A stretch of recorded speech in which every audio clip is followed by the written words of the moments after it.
Em São Paulo, no bairro chique dos Jardins, o restaurante Mirante era o palco para os negócios mais cobiçados da cidade.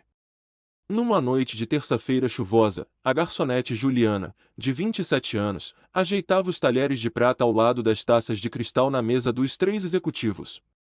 Dois deles, empresários chineses, cochichavam em mandarim, pensando que ninguém os entendia. Inacreditável que nos tenham dado essa mesa com ela, murmurou o executivo de óculos, inclinando-se para seu colega. No meu país, alguém como ela estaria limpando os banheiros, não servindo em um restaurante de luxo. O outro homem respondeu no mesmo idioma com um sorriso desdenhoso que não se deu ao trabalho de disfarçar. Suas olhadas percorreram Juliana de cima a baixo, avaliando-a como se fosse um objeto defeituoso, enquanto ela mantinha sua expressão profissional impecável. O terceiro homem, Rodrigo Teixeira, representante de uma startup de tecnologia local, passava repetidamente os dedos pela gravata, visivelmente nervoso. Ele precisava desesperadamente fechar um acordo de investimento de 50 milhões de reais para salvar sua empresa da falência. O que os executivos chineses não imaginavam era que Juliana não só falava mandarim fluentemente, mas também possuía um mestrado em negócios internacionais pela Universidade de Pequim, onde havia estudado com uma bolsa integral por 4 anos. Filha de um motorista de ônibus e uma enfermeira, ela cresceu na periferia de São Paulo, determinada a escapar da pobreza através da educação. Seu trabalho como garçonete no Mirante era temporário, uma forma de pagar as contas enquanto buscava posições em consultorias internacionais após seu recente retorno ao Brasil. Peçamos o vinho mais caro do menu. De qualquer forma, é o brasileiro desesperado que vai pagar. Continuou o executivo de óculos em mandarim com uma risadinha discreta. E depois ofereceremos a metade do valor que discutimos inicialmente. Eles estão à beira da falência, aceitarão qualquer coisa. Seu colega assentiu, com um sorriso calculista se formando em seus lábios. Juliana sentiu o estômago se contrair. Rodrigo Teixeira parecia um homem decente e ela sabia o que era lutar por uma oportunidade. O restaurante estava praticamente vazio naquela noite, com apenas outras 2 mesas ocupadas, todas distantes o suficiente para garantir privacidade. Quando Juliana retornou com a carta de vinhos, o executivo de óculos apontou para o Château Margaux 1982, um vinho que custava R$ 500 a garrafa. Queremos este, disse em português com um forte sotaque. Rodrigo engoliu em seco, mas assentiu com um sorriso forçado. Juliana notou o pânico momentâneo em seus olhos. Excelente escolha, senhor, respondeu ela em português perfeito, retirando-se para buscar o vinho solicitado. Ao chegar à área de serviço, longe dos olhares dos clientes, ela hesitou. O gerente Fernando, um homem de 50 anos, careca e com uma expressão permanentemente severa, a observava com desconfiança. Algum problema com a mesa, Juliana? Perguntou secamente. Juliana sabia que Fernando só a tolerava porque o proprietário insistia em ter uma equipe diversificada para agradar a clientela progressista de São Paulo. Enquanto selecionava o vinho, uma ideia começou a se formar em sua mente. Ela não podia simplesmente expor os executivos chineses. Isso lhe custaria o trabalho instantaneamente. Mas também não podia permitir que enganassem o jovem empresário, que claramente estava apostando tudo neste negócio. O Mirante era conhecido por sua discrição, especialmente durante reuniões de negócios importantes, e não se toleravam interferências. Juliana voltou à mesa com o vinho e as 3 taças. Enquanto realizava o ritual de apresentar a garrafa e servir a degustação inicial, ela percebeu que precisava encontrar um momento para alertar Rodrigo sobre as verdadeiras intenções dos investidores. Gostariam de fazer seus pedidos agora? Perguntou em português. O executivo de óculos assentiu. Sim, vamos trazer prosperidade para ambas as empresas, comentou em mandarim seu colega, que respondeu com uma risada contida. Prosperidade para nós, falência para ele. Rodrigo sorriu educadamente, obviamente sem entender uma palavra, enquanto consultava nervosamente seu próprio menu. Posso recomendar o carré de cordeiro com redução de vinho do Porto? É a especialidade do chefe, sugeriu Juliana, inclinando-se ligeiramente sobre o ombro de Rodrigo. Ao fazê-lo, discretamente deixou cair um guardanapo de papel no qual havia escrito apressadamente: planejam oferecer a metade do valor. falo mandarim. Confie em mim. Rodrigo olhou para o guardanapo, depois para Juliana, que manteve sua expressão profissional, mas fez um movimento quase imperceptível com a cabeça. O cordeiro parece excelente, respondeu, dobrando o guardanapo e colocando-o no bolso sem que os outros notassem. Durante os 20 minutos seguintes, Juliana serviu a entrada enquanto observava Rodrigo recuperar gradualmente sua compostura. Os executivos chineses continuavam alternando entre português educado para Rodrigo e comentários desdenhosos em mandarim entre eles, completamente alheios ao fato de que seus planos haviam sido descobertos. E em relação à sua proposta de expansão para o mercado asiático, perguntou o homem do terno azul a Rodrigo em português. Parece ambiciosa para uma empresa tão jovem. Rodrigo se ajeitou na cadeira, uma nova confiança perceptível em sua postura. Na verdade, nossa pesquisa indica que o mercado chinês está pronto para nossa tecnologia, respondeu olhando diretamente para os dois homens. O executivo de óculos disse a seu colega em mandarim: ele não tem ideia de quão difícil é penetrar no mercado chinês. As regulamentações vão bloquear o software dele por pelo menos 2 anos. Rodrigo tomou um gole de vinho, aparentemente alheio à conversa. Juliana retornou para retirar os pratos da entrada e servir o prato principal. Enquanto colocava o cordeiro perfeitamente preparado diante de Rodrigo, notou que ele havia escrito algo no verso do guardanapo. Ajude-me. 5% do acordo para você. O coração de Juliana acelerou. 5% de um acordo de 50 milhões de reais seriam 2,5 milhões de reais, mais dinheiro do que ela jamais sonhou ter. Ela poderia pagar seus empréstimos estudantis, ajudar seus pais a se aposentarem confortavelmente e ainda sobraria o suficiente para iniciar sua própria consultoria de negócios internacionais. Mas interferir ativamente em uma negociação violaria todas as regras do mirante que, provavelmente, as leis de conduta profissional. A oferta era tentadora, mas extremamente arriscada. Mais vinho, senhores? Perguntou, decidindo ganhar tempo enquanto considerava suas opções. Os 3 homens assentiram e ela voltou a encher suas taças. O prato principal foi desfrutado em relativo silêncio, com apenas comentários educados sobre a qualidade da comida.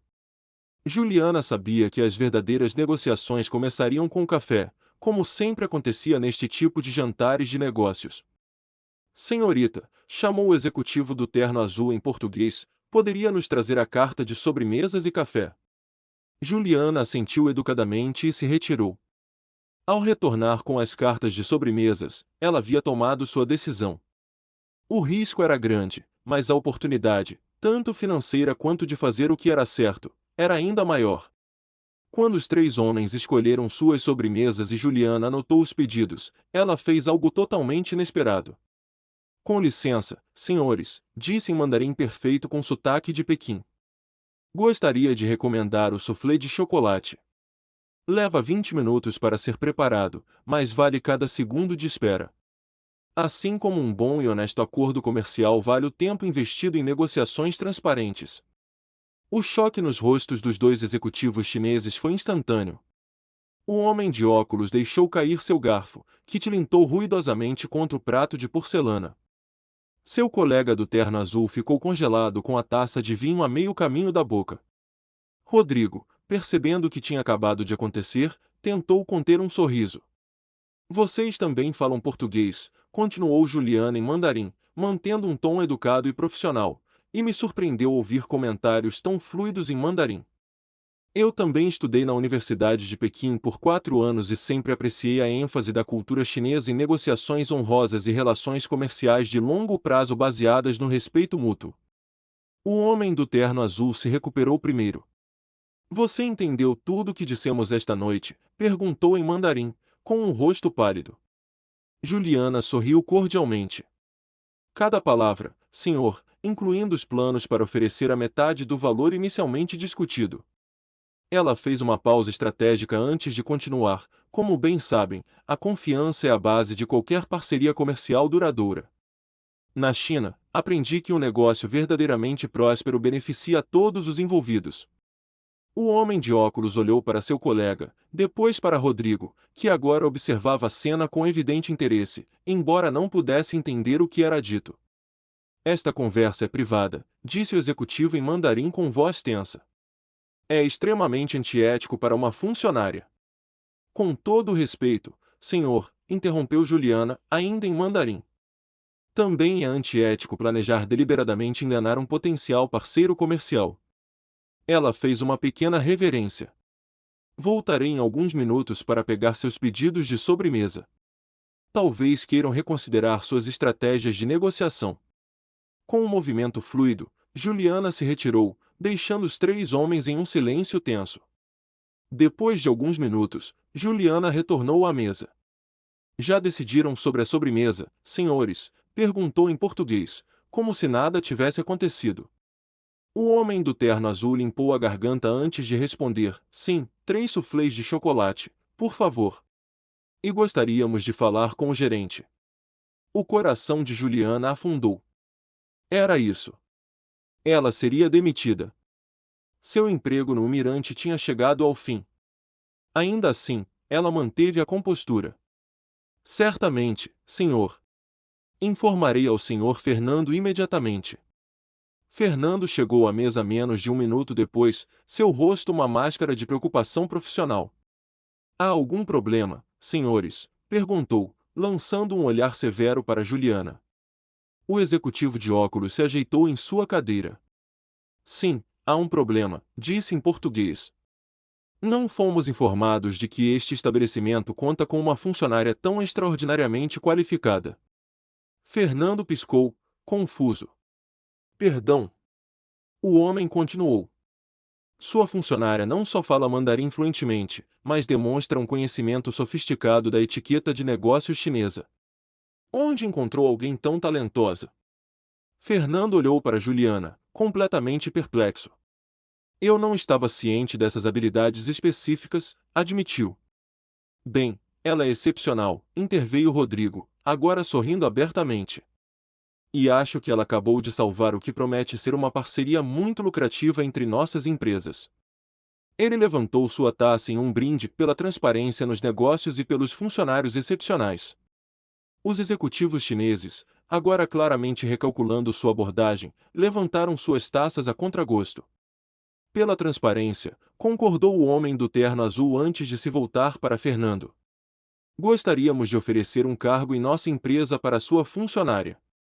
Precisamos urgentemente de alguém com as habilidades dela em nossa divisão de relações internacionais. Fernando parecia cada vez mais confuso. Isso é incomum, conseguiu dizer. Juliana permaneceu em silêncio, mal acreditando na reviravolta da situação. Incomum talvez, disse o executivo de óculos, mas estamos preparados para fazer uma oferta competitiva. Naturalmente, compensaríamos adequadamente o seu restaurante pela inconveniência. Fernando olhou para Juliana como se a visse pela primeira vez. Bem, isso certamente precisaria ser discutido com a administração, respondeu, ainda tentando processar o que estava acontecendo. Excelente, disse Rodrigo, tomando o controle da conversa. E em relação ao nosso acordo original, senhores, continuamos alinhados com os termos que discutimos previamente. Seu tom era educado, mas firme. Os dois executivos chineses trocaram olhares rápidos. Sim, claro, respondeu o homem do terno azul. Os termos originais são aceitáveis. Maravilhoso, sorriu Rodrigo. Juliana, já que você se mostrou tão valiosa nesta negociação, gostaria de convidá-la a se juntar a nós para o fechamento do acordo amanhã como consultor independente. Minha empresa estaria disposta a pagar por seus serviços, naturalmente. Ele a olhou significativamente, lembrando-a da oferta de 5% que havia feito. Juliana se sentiu tonta com as possibilidades que se abriam de repente diante dela. Em questão de minutos, sua vida havia mudado completamente. O resto do jantar transcorreu em uma atmosfera completamente transformada. Os executivos chineses, agora cientes de que suas palavras eram compreendidas, mostraram-se surpreendentemente cordiais, até mesmo respeitosos com Juliana. Rodrigo irradiava confiança e alívio. Fernando, ainda confuso, mas percebendo que algo significativo havia ocorrido, tratava Juliana com uma deferência nunca antes demonstrada. Na manhã seguinte, Juliana estava sentada em uma luxuosa sala de conferências no Distrito Financeiro de São Paulo. Vestida com um terno profissional que havia comprado às pressas, ela observava Rodrigo e os executivos chineses finalizarem o acordo de 50 milhões de reais, o valor completo originalmente proposto. Não se fez menção aos planos anteriores de oferecer apenas a metade. Quando os documentos foram finalmente assinados, Rodrigo sorriu para ela do outro lado da mesa. Senhorita Juliana, conforme o combinado, aqui está o contrato de consultoria. Ele deslizou uma pasta em sua direção. Dentro, Juliana encontrou um contrato oficial oferecendo-lhe 5% do valor do acordo, 2,5 milhões de reais, como honorários de consultoria por facilitação cultural e linguística. Os executivos chineses, por sua vez, apresentaram sua própria oferta, um cargo como diretora de relações internacionais em sua empresa com um salário anual de 300 mil reais e benefícios substanciais. Preferimos ter alguém como a senhora trabalhando conosco em vez de contra nós, explicou o homem do terno azul, agora mostrando um respeito genuíno. Em apenas 24 horas, Juliana havia passado de uma garçonete mal paga e frequentemente desrespeitada para uma mulher com opções que mudariam sua vida para sempre. Enquanto considerava as ofertas diante dela, pensou em seus pais na periferia de São Paulo, que haviam trabalhado em turnos duplos para garantir que ela pudesse estudar. Pensou nos anos de luta, nos preconceitos enfrentados, nas portas fechadas apesar de suas impressionantes qualificações. Agradeço ambas as ofertas, disse finalmente, mas tenho uma contraproposta. Os três homens a olharam com interesse. Rodrigo, aceitarei os 2,5 milhões de reais, mas como investimento em sua empresa, não como pagamento. Quero ser acionista, não apenas consultora. Ela se voltou para os executivos chineses. E em relação à sua oferta, aceitarei, mas com uma condição. Quero estabelecer um programa de bolsas de estudos para estudantes brasileiros de baixa renda que estudem na China, financiado pela empresa. Houve um momento de silêncio enquanto os três homens absorviam suas condições. Então, lentamente, Rodrigo começou a sorrir. Isso é brilhante! Ter você como acionista seria um ganho incrível para nossa empresa. Os executivos chineses trocaram olhares, impressionados por sua audácia e visão. O programa de bolsa seria excelente para as relações públicas, admitiu o homem de óculos. Juliana sentiu uma onda de satisfação ao ver suas propostas sendo aceitas. Ela sabia que isso era apenas o começo.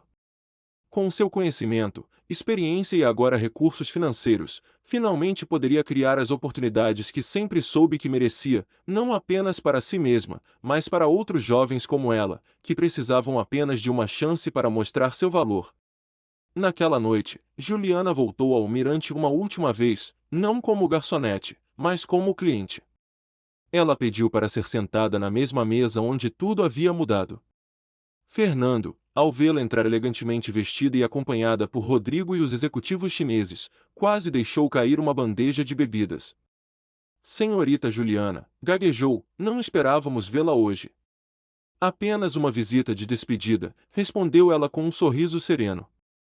E para mostrar aos meus novos colegas onde tudo começou.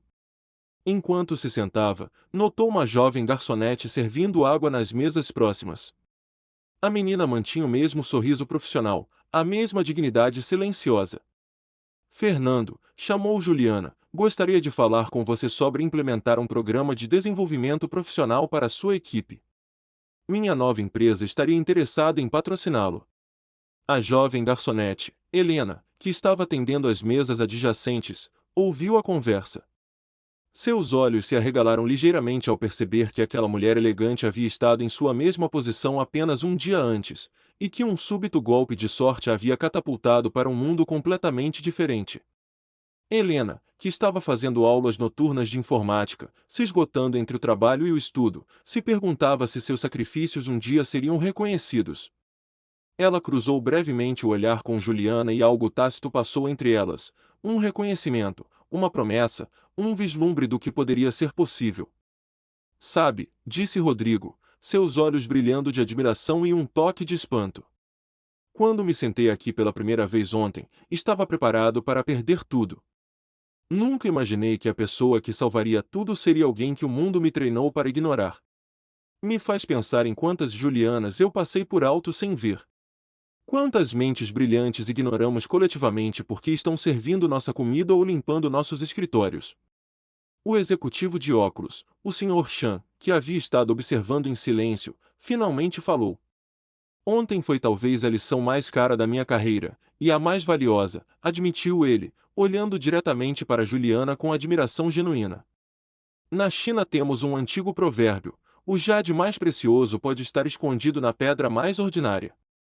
Pensei que entendia seu significado, mas claramente não entendi até agora. Enquanto Fernando processava a oferta inesperada, Juliana pegou seu telefone e enviou uma mensagem para seus pais: podem se aposentar agora. Consegui. As lágrimas que ela havia contido durante todo o dia finalmente ameaçaram cair, mas ela as conteve. Haveria tempo para as emoções mais tarde. Agora era momento de negócios. A vida de Juliana havia sido transformada não porque ela esperou por uma oportunidade, mas porque teve a coragem de criar a sua própria quando o momento surgiu. Seu conhecimento, guardado silenciosamente enquanto era subestimada por aqueles ao seu redor, se tornou sua arma mais poderosa. E agora ela usaria seu sucesso para garantir que outras pessoas subestimadas também tivessem sua chance de brilhar. Essa história de Juliana nos mostra que a perseverança e o conhecimento podem transformar vidas quando menos esperamos. Se você se identificou com essa jornada de superação e acredita no potencial das pessoas que muitas vezes são subestimadas, se inscreva no canal para mais histórias como essa. Juntos, podemos mostrar que cada um de nós tem o potencial para transformar desafios em triunfos e mudar o jogo quando todos esperam nossa derrota.